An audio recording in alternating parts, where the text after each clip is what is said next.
Recursion's Q2 2025 earnings call. My name is Chris Gibson, and I'm the co-founder and CEO of Recursion. And I'm excited to share with you today some of the latest updates on our company as we drive forward to decode biology. We've been talking for the last 9 months since the business combination with Exscientia about the Recursion OS 2.0. And I want to start there today and tell you a little bit about the way that we're bringing together the incredible components from both Exscientia and Recursion and building new components of the OS in order to drive forward our mission. At Recursion, we base everything off of proprietary fit-for-purpose data, whether it's data we generate in-house or data that we pull from partners. And we're not just generating data to help discover targets or to help translate programs or to help with clinical trials. We're building a true end-to-end capability from target discovery all the way through to clinical trial simulation. We're really excited about the way all of these pieces fit together and add to each other. And everything we do at Recursion is based on iterative cycles of learning. Much of our work based on iterative cycles of dry lab predictions and wet lab validations. I want to talk about a few of the pieces of the Recursion OS that we really leaned into in the last quarter. And I'm going to start off with talking about Bolt2. This was a really exciting partnership with both MIT and NVIDIA, where we were able to help lead the field of protein folding and lead the field of protein ligand binding predictions with this work that we did with MIT. And we were able to actually open source this project. And to date, there have been almost 200,000 downloads and almost 50,000 unique users. And what I think is most exciting, what's gotten the most traction about this work, is that we were able to actually make binding predictions that are approaching the level of efficiency and the level of efficacy of free energy perturbation calculations, but we're able to do this with about 1,000-fold less compute. That is really exciting. It means that a lot of the sort of real bespoke work that was done with physics-based computing can now actually be done in a screening format. And while there's more work to do in this space by us and many others, we are very excited about the way this tool and tools like this are going to be able to drive the field forward. And what's more, we've already built this technology into the Recursion OS and even improvements on this technology into the Recursion OS. Another area we've been talking about for the last year has been our ClinTech platform. And this is something that we are now deploying against every single one of our programs at Recursion. There's multiple components to this. The first is our causal AI applied to human genomics. And this is really exciting. We're taking patient data that we get from Helix and Tempus. We're combining that with our perturbation biology data and algorithms from Recursion to help to connect our platform to patients. And this is enabling us to identify targets, to stratify patients, and even to do indication expansion. We've also started to design and simulate our clinical trials at Recursion using in-house software that we've been building. This is allowing us to potentially improve the optimal dose for 30% more patients. This is really exciting. And again, we are now deploying this against our programs at Recursion. And third, we're now using our AI not just to identify patients, not just to design our clinical trials, but actually to recruit and execute. The operations side of our clinical trials is really important as well. And with the new software that we've built and the partnerships we built in this space, we now have the potential for 50% faster enrollment projections at high quality sites. And this means we can activate trials up to 2 months faster. Again, this is the early days of our ClinTech platform, but what I'm most excited about is that we're already deploying these tools against the programs in our pipeline, and we'll be deploying these against new programs in our pipeline soon. And Najat's going to be able to tell you more about that in a few minutes. We continue to advance a pipeline of both internal programs in oncology and rare disease, as well as a suite of R&D collaborations and programs with our partners of Roche, Sanofi, Bayer, and Merck KGaA. And we're really excited about all of these programs today. But what I think is most exciting isn't any one of the programs, it's the platform we're building and these leading indicators where we're demonstrating that we can bring medicines to the clinic faster and at lower cost. And ultimately, these leading indicators are things that we believe over time are going to continue to improve, and we're going to be able to continue to raise a high bar of quality on our programs and drive them forward at real scale. And to tell you more about the way we're building momentum, let me turn it over to our Chief R&D and Chief Commercial Officer, Najat Khan. Najat? Thanks, Chris. Great to be here today. So let's dive into this. Chris mentioned, the suite of partnerships and partner discovery programs and internal programs that we are progressing. A couple of things to note. On the internal side, you can see there's 6 or so programs that are going through really, really important inflection points, both across oncology and rare diseases.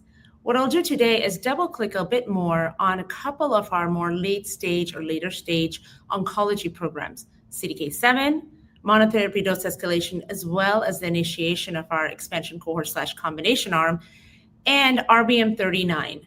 We'll share a little bit more around the biomarker enriched, the solid tumors, the patient populations, et cetera, and how we leverage our platform insights in order to hone in on where we go.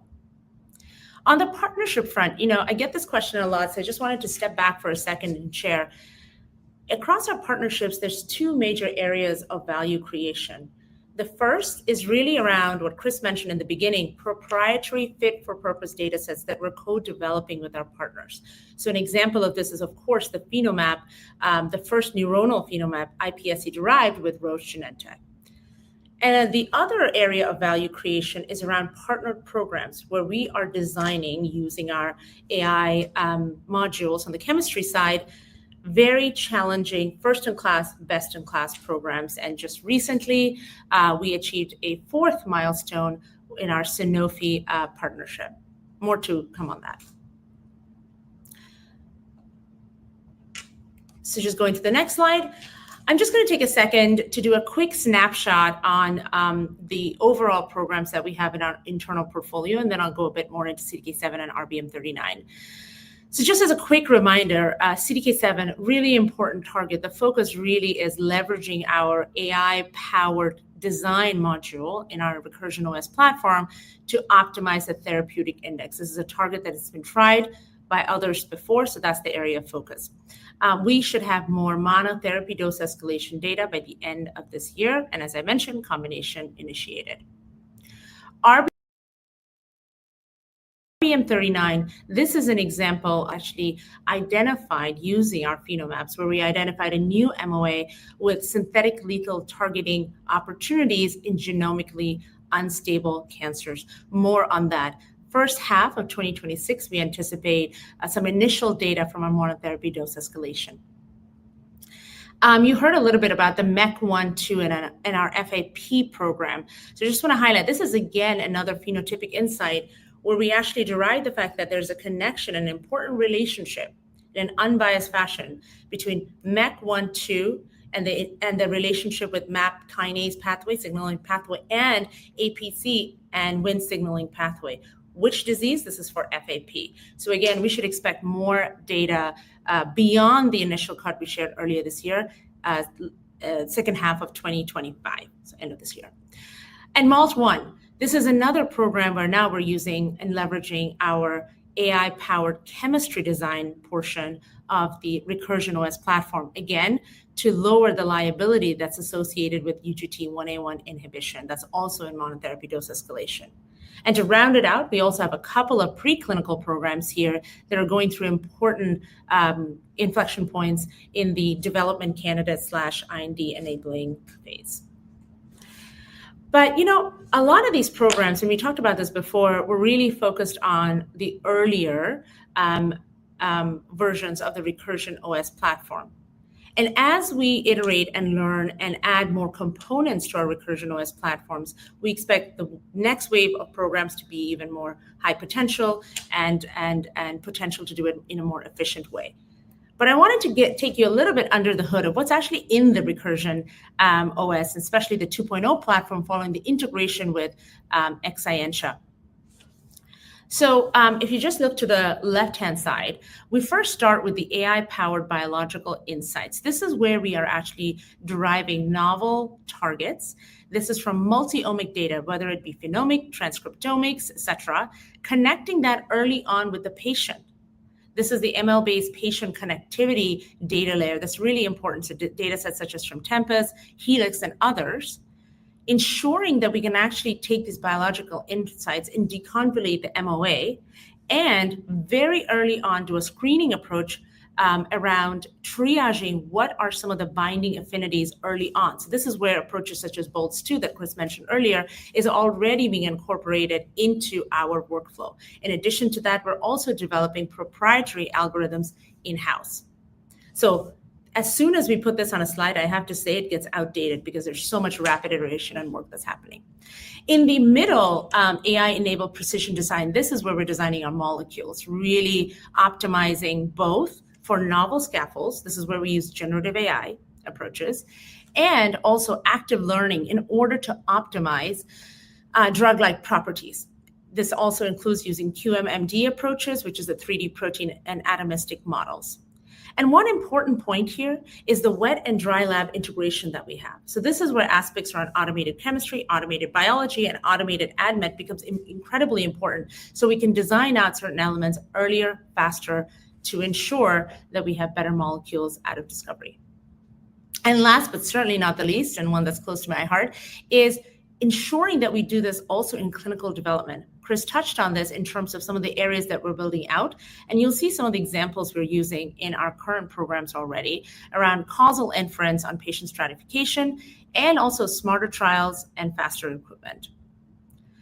So as I go through each of the programs, I will actually highlight which area of the Recursion OS module and platform we are integrating and actually highlighted insights for our program. So let's start with RBM 39. So in this program, as I mentioned earlier, the focus was really around leveraging our maps of biology. So just as a reminder for everyone, starting on the left-hand side, we start with these really large maps of biology, whole genome CRISPR knockouts. And then we profile compounds that are proprietary to us in order to get better understanding of the initial chemical substrates that might actually modulate the biological insight that we have identified. So the example here is how we identified RBM39, which phenomimics CDK12. So CDK12, and this is to the panel to your right-hand side, has been an attractive target in oncology, right, for its role in DDR modulation, but generally has suffered from challenges in selectivity because of how homologous CDK13 is. Leveraging our phenomaps, we actually identified that RBM39 is similar, phenotypically at least, to CDK12. Well, and not to CDK13. So that was the first insight. The second insight was the fact that we were able to develop molecular glues and degraders for RBM39, which you'll see in a moment, that are also phenotypically mimic CDK12. So this was our first inkling that this could potentially, RBM39 inhibitors or degraders could potentially provide a druggable potential analog. And then I want to say something else that it doesn't get talked about enough, which is if you look at the middle panel, we also look not just for CDK12 or CDK13, but we look more expansively across the map to see is there well-established dependencies that are known of already biologically that are also being validated. An example here is a CDK12 and cyclin K similar phenomic readout. But this is just a small detail in the entirety of the map that we look at. And if you go to the next slide, this is another expansion of that same map. And what we see here that's actually quite intriguing is in the center, in the black box, is what I was referring to in the earlier slide, which is the RBM39 and the degrader itself, and so some of the associations that we see with CDK12, CDK13, and so forth. But you look broader and you also see associations mechanistically in DNA damage repair, epigenetic regulation, cell cycle control, and transcription. And this, when you look at it from an MOA perspective, which I'll turn on next, actually intuitively makes sense. RBM39, if we go to the next slide, is important for splicing fidelity. Degradation of RBM39 leads to splicing defects. Now, if you combine that with tumors that are already genomically unstable, whether it's because of DNA repair pathway vulnerabilities or transcriptional regulation, then that can actually increase the amount of instability leading to potential apoptosis and cell death. So just wanted to share with you how an insight is then triangulated with understanding of mechanism of action. But that's not enough. So if we go to the next slide, in addition to that, we also looked at in vitro and in vivo work. Starting with, look, when we look at the broader patient population, just given the connectivity across the maps that I noted, for replication stress, tumors that suffer from epigenetic dysregulation, cell cycle alterations, or oncogenic drivers are relevant, as well as those tumors that have DDR effects. So both of those. And that spans several solid tumors from colorectal, breasts, etc., along with some pretty clinically actionable alterations that we'll be studying and looking into more, such as MSI high, MYC amplification, etc. But we wanted to look at the in silico understanding and triangulate that with in vitro and in vivo work. So if you look at the in vitro cell lines, you clearly see that RBM39 degrader, so REC1245 in this case, there is greater sensitivity in cell lines that have higher replication stress versus cell lines that don't have higher replication stress. So this was a good early signal for us. And if you go to the next slide, we see a similar trend hold in vivo as well, where you see a reduction in tumor volume across different tumor types that actually have high replication stress signatures. So this helps us to two things. Number one, better understand the importance of RBM39 as a first-in-class target in solid tumors. Second, also give us a better sense in terms of which patient population, tumor segments, et cetera, might be relevant for us to target. And if you go to the next slide, we went a step further than that. We also wanted to look at the totality of it. So you have the Recursion OS inside, definitely the preclinical data that I mentioned, but also looking into mechanistic validation in the middle panel. And we see two things here. First, the Dmax is approaching almost 100% in RBM39 degradation with quite potent D50 numbers as well. So rapid and potent RBM39 degradation. Now we wanted to go even a step further. If you go to the next slide, which is, if you go one slide before, please. Okay, that's okay. If we go to the next slide. So this has actually helped us inform what our dose escalation and our combination arm is going to be. So for RBM39, monotherapy dose escalation, but in terms of the cancers that we're looking after or going after is endometrial, ovarian, etc., with cancers with high genomic instability. And we will also be focusing on some of these biomarker-enriched populations, such as MSI high. So again, first patient dose, patients are enrolling in this study. We should have early safety and PK data from this monotherapy trial in the first half of 2026. Now, we'll go to CDK7, which is our next program. Here, we actually leverage two components of our Recursion OS platform. First, focused on designing a molecule that can really optimize for the therapeutic index. Second, leveraging some of our ClinTech approaches in order to hone in on which patient population and which combination arm we will hone in on. So let's go to the next slide. Okay, so just a quick reminder in terms of how the molecule was designed. A couple of things to note here. CDK7 has been an important target for some time as well. It is a master regulator, both cell cycle progression as well as transcription. But one of the challenges that other compounds have seen so far is, challenges with permeability, efflux, and not rapid absorption. So we wanted to change that around. We used generative AI models to actually design new scaffolds. And I think this part is really important, which is leveraging active learning and experimental ADMET data to quickly learn, iterate, and optimize the molecules to reduce the components that we wanted to design out, such as ensure that there's high permeability, rapid absorption, and low efflux. And similar to RBM39 degrader, which was done in a very short amount of time, 18 months from start to IND enabling, with about 200 compounds or so synthesized. In this case, you also see about 136 novel compounds synthesized and getting to candidate ID in less than 12 months. Now, one of the components for designing high permeability, rapid absorption, and low efflux was to ensure that we would have sufficient exposures. And you see that on the right-hand side panel. Both 10 milligram QD, 20 milligram QD, clearing the IC80 line. And when we actually look at versus some of the peers, it's an order of magnitude higher than the exposure that they're seeing.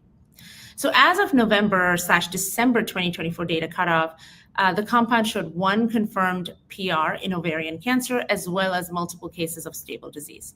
So far, with favorable safety profile, and no MTD reached. If we go to the next slide, what we have done since then is to really design which combination arm we will focus on. So the one that we're going to focus on that we have announced today is second-line plus platinum-resistant ovarian cancer. How do we get to that? So first, we looked at preclinical data. So cell panels in vivo, you see an ovarian. Both of them are sensitive to CDK17, and there are multiple panels that were done. And then in addition to that, as part of our ClinTech approach, we also use causal inference using some of this multi-omic and clinical data. And this was very important to better understand the cause and effect factors here. And what we see is that a higher expression of ovarian cancer based on this data is associated with lower overall or worse overall survival. This was based on about 32,000 patient records. So this gave the totality of the evidence from preclinical and also some of what we see in our early clinical data so far, combined with some of this causal inference work, gave us more confidence in terms of the first indication that we would go after, where there's significant unmet need in second-line plus platinum-resistant ovarian cancer. So if we go to the next slide, site selection and activation is in progress right now. For the combination arm, the standard of care includes single-agent chemotherapy, beva plus chemotherapy, and in some cases, PARP inhibitors. In addition to that, the monotherapy arm is ongoing, and we anticipate more data from that later on this year. If we go to the next slide. So I'll also share a bit more about some of our partnered discovery programs. Next slide, please. Great. So if you look at Sanofi as an example, just mentioned that we have our 4th program milestone achieved in the last 18 months. I just want to take a moment to say that some of these programs, both in immunology and oncology, first in class, best in class, some of the milestones that we're going through include important milestones in discovery, lead series, development candidate, and so forth. And we have several programs advancing to those milestones, including development candidate, in the next 12 to 15 months. This effort leverages what you saw in the Recursion OS platform, a lot of the AI-powered chemistry design module. And in terms of Roche, 5 phenomaps built to date. So you saw an example for RBM39, how we use some of our phenomaps. These are specific for the neuroscience and GI onc space. I mean, for the neuroscience one that we delivered last year, over 1 trillion iPSC-derived cells used, whole genome knockout, and also other perturbations in terms of overexpression. So you're really getting a very holistic understanding of biological pathways, and a lot of work in progress there in order to take those insights and translate them into novel programs. So more to come on that. And then also on the GI onc indication, over 4 maps already developed there, and already 1 program that has been optioned, and more work happening. And I think one point to note here, it's a real pleasure and honor to partner with partners such as Roche, Sanofi, Bayer, and Merck KGaA, where we bring the best of our capabilities, the Recursion OS, the Recursion, drug hunter expertise, and the platform tech expertise, along with the deep biology expertise and chemistry expertise in Genentech, Sanofi, and others.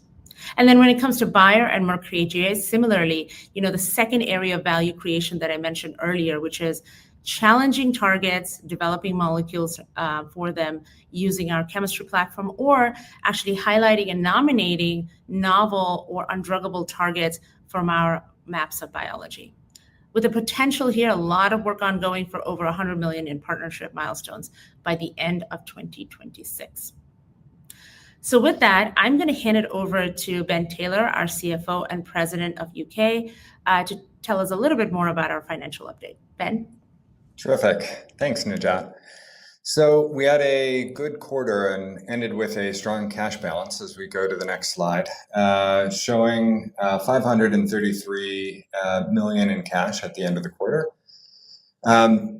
That was based on not only managing our expenses. So at the time of the merger, we made a commitment to our shareholders that we would not only drive a lot of the growth and the programs and the technology that Chris and Najat talked about, but also manage our expenses. And so you've seen us go from a pro forma burn in 2024 to a expected cash burn in 2026 that's 35% less. And that's really our commitment as a management team to making sure that we're doing this as efficiently as possible.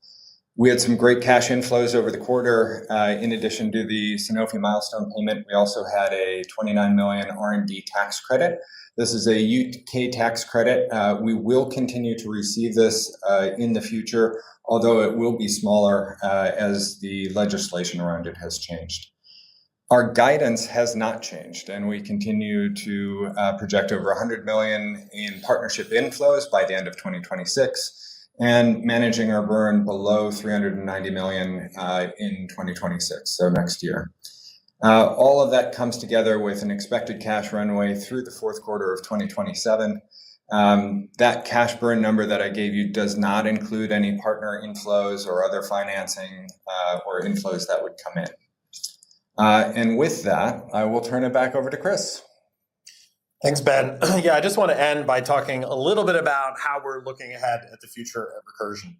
It's been an incredible last 9 months post the business combination with Exscientia. We really feel like we've pulled together the best elements of both companies' platforms into the Recursion OS 2.0, as both myself and Najat talked about earlier.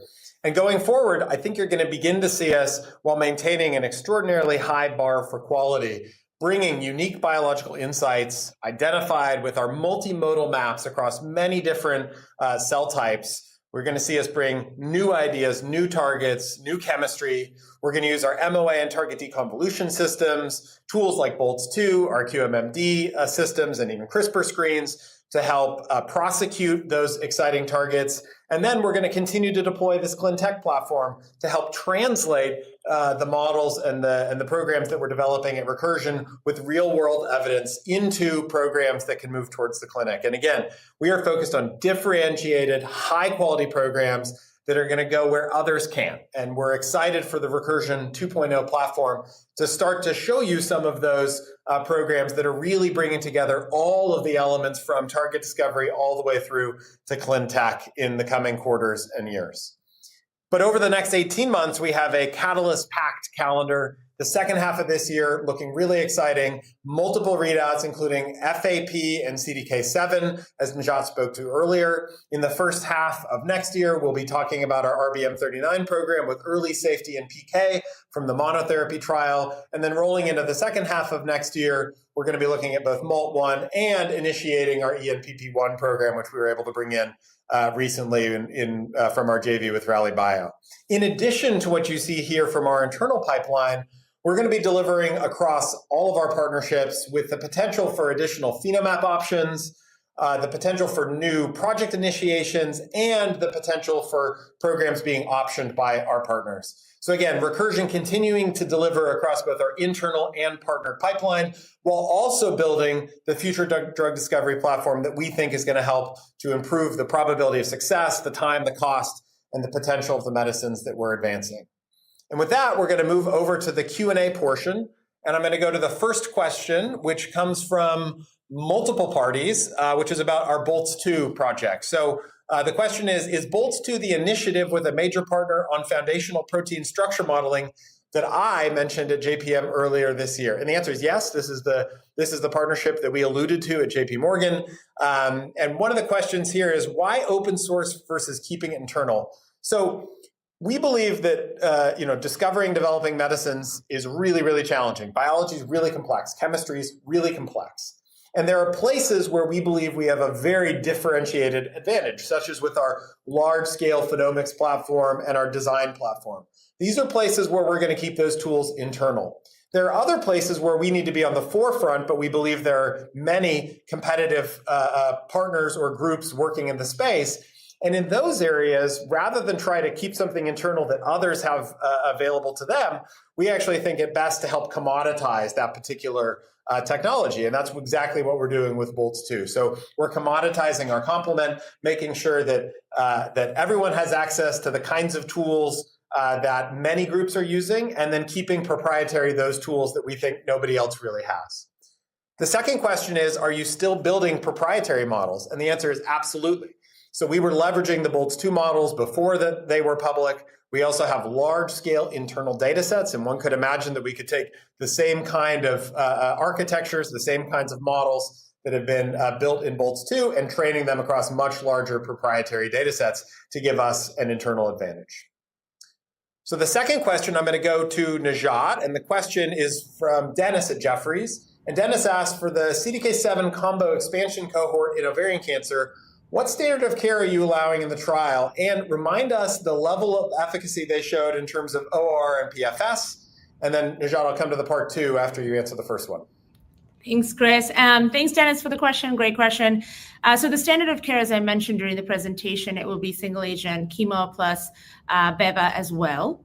The last that I've seen for that combination, the median PFS was about 6.7 months, and then median OS was about 14 to 22 months. And look, for us, for the combination, we definitely want to see meaningful improvement to the standard of care. This is a patient population with very significant unmet need. And, the team will look through in terms of what other points might be more critical as well. For instance, the proportion of patients that reach a certain scan by a certain period of time and so forth. So a lot of conversations ongoing there, but we definitely want to see meaningful improvement from the standard of care for PFS. Thanks, Najat. You hit part 2 there. So I'll move on to the next question, which is Brendan from Cowen and Alec from BofA ask, you mentioned the multi-omic profiling that's ongoing for REC 1245, that's our RBM39 program. Do you expect the data from this analysis will in part dictate which patients you enroll in future studies? And what data from this analysis would you be able to leverage when targeting or enrolling future patients? And finally, can you point to the differentiation of RBM39 compared to other CDK targeting assets? Great. Lots of questions. Thank you, Brendan, and thank you, Alec. I'll start with the first couple of questions, which is the data from this analysis dictating the patients that we'll go into, and then also future patients. Look, as I mentioned during the presentation today, really, instead of having, I think the beauty of the maps of biology, the phenomaps, the multi-omic approach, and so forth is, instead of having like a single screen in a certain area for a certain target, you saw the holistic nature of how you can see the target being important and interesting across different pathways. That was really important for us to understand that, look, for various forms of replication stress, which can be epigenetic, which can be, other areas as well, and DNA repair vulnerabilities are both very important for RBM39 as a target. That was step 1. And that's actually what helped us for our monotherapy dose escalation to select patients in those areas, right? As you saw in our press release this morning. The other thing I'll also say is, look, the monotherapy dose escalation is going to be important. We're going to see patients with certain biomarkers recruited and enrolled and so forth, and we'll make more of the honing in of where we go based on data that we receive. But this is a great way of actually using some of this data, not just for a novel target discovery, but something I've said before, but also while you're in discovery to have a better hypothesis of which patients you might actually want to go forward with. 100,000 patients plus, and the expansion is because it actually targets a broad, has a potential, I should say, to target a broad set of tumor types that are genomically unstable. Thanks, Najat. And then the other... go ahead. I didn't answer the CDK acid question. Just wanted to make sure I answered that. The point of differentiation, RBM39 and CDK acid. Look, RBM39 is not a kinase, right? And a lot of the kinases, for instance, as I mentioned, CDK12 has always been for a long time an important oncogenic target, but the homology with CDK13 just makes it challenging to really get that selectivity that you're looking for. So for us, it was born out of that inspiration of selectivity for a target that's important for DDR modulation, but went beyond much more when we looked at the broader map. And trust me, the map I even showed you today just for DDR pathways it's a big, beautiful map. It's much broader than that. So at some point, I'd love to be able to show you more and what we see there. Thanks, Najat. Okay, next question. Brendan from Cowen and Sean from Morgan Stanley ask, for the upcoming FAP data, where do you see the threshold for success in that readout that would give you confidence in the path forward? And given the high unmet need in FAP, do you think the magnitude of polyp production you've seen to date would support approval and uptake in this patient population if replicated in phase 3? Thank you, Chris. And thank you, Brandon and Sean from Morgan Stanley for the question.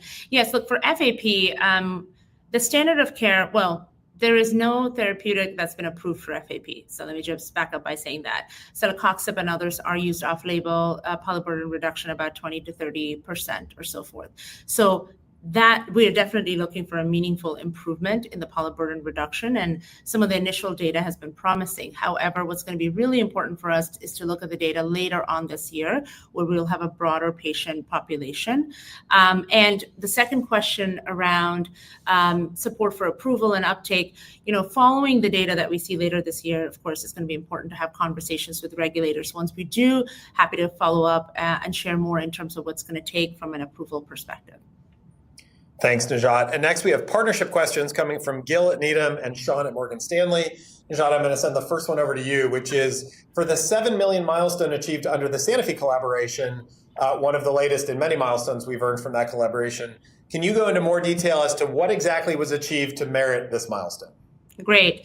So the programs that we have, and again, up to 15 programs as part of this partnership. I can't disclose exactly, of course, the target, but I can say that this was a challenging target in the immunology space. And what we do see is the milestone is focused on lead series, right? Actually being able to successfully accomplish that. Next upcoming milestones would be development candidate. I think the point that's important to note is, look, these are all very, very challenging first-in-class, best-in-class targets, and to design them is hard. It's not how you do it traditionally. And the fact that we've been able to get 4 out of 4 so far, knock on wood somewhere, I think is an important testament to how new approaches can help us and augment what we could do before. But more to come over the next 12 to 15 months.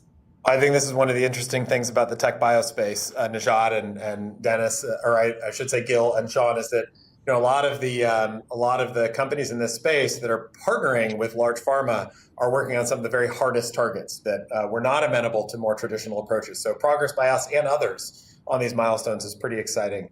Ben, I'm going to turn it over to you now. What visibility, if any, do you have on the potential 100 million in milestones by 2026? Are any assumed in the cash runway calculations? And again, this comes from Gil at Needham and Sean at Morgan Stanley.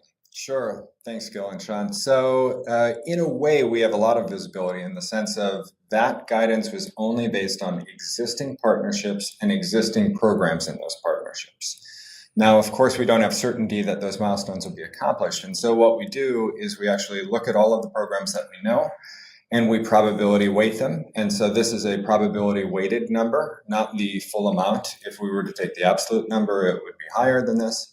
And we don't include any potential new business development or additional expansion on programs that are not yet identified. So those are 2 areas where we could grow potential milestones in the future, but this is our best estimate that we felt safe in given the existing business. Thank you, Ben. And next we're going to go to Dennis from Jefferies and Mani from Leerink, who are both asking questions about our cash runway and how we get to our guidance of Q4 2027 cash out. Sure, absolutely. So couple important notes here. One, it's really important to always focus on the cash flows when we're thinking about cash runway. So if you look at our P&L statement, our operating expenses or our net income actually include a lot of non-cash expenses in it. So it's really important to go to that cash flow statement and look down at what is flowing through there.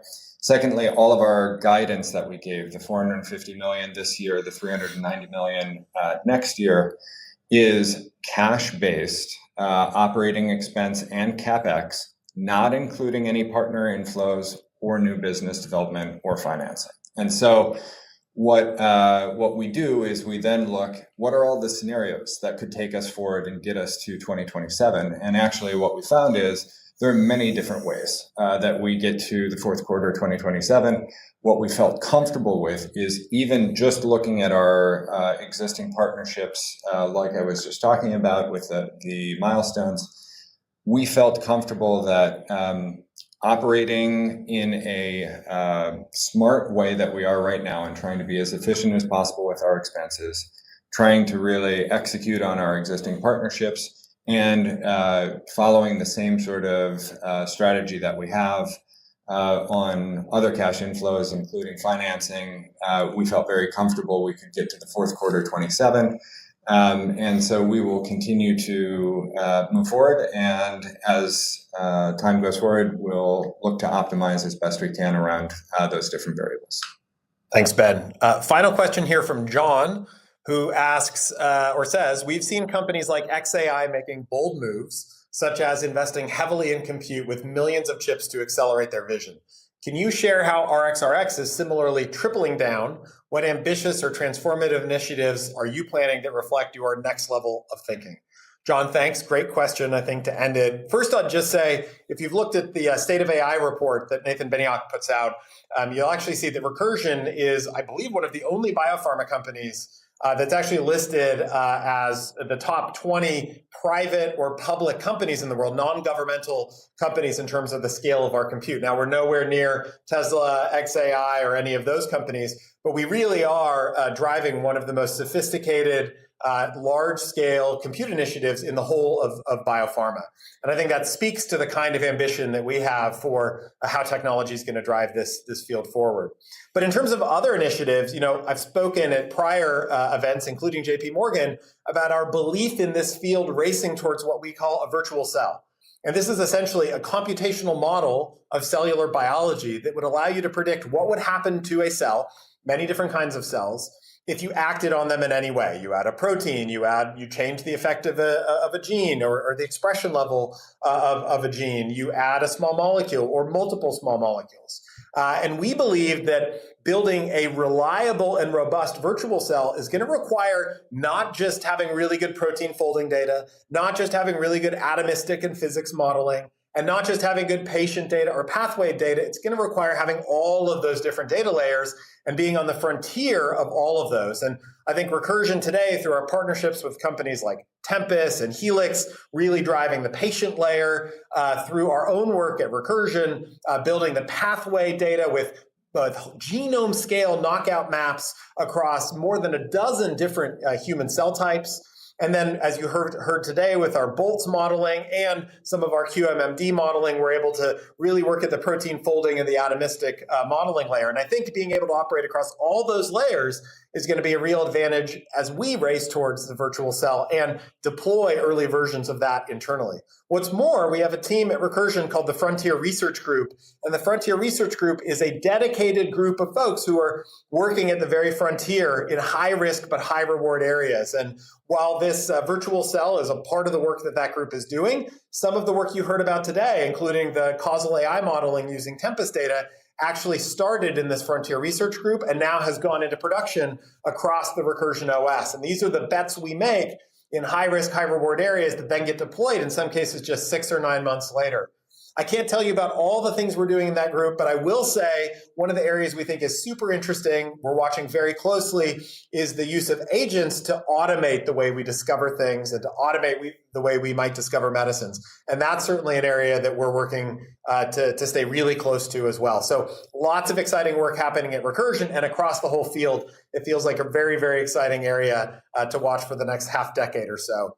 So I want to thank everybody for joining us today. We really appreciate having you, really appreciate the questions, and we look forward to seeing you at the next earnings call or perhaps sometime before then. Thanks, everybody.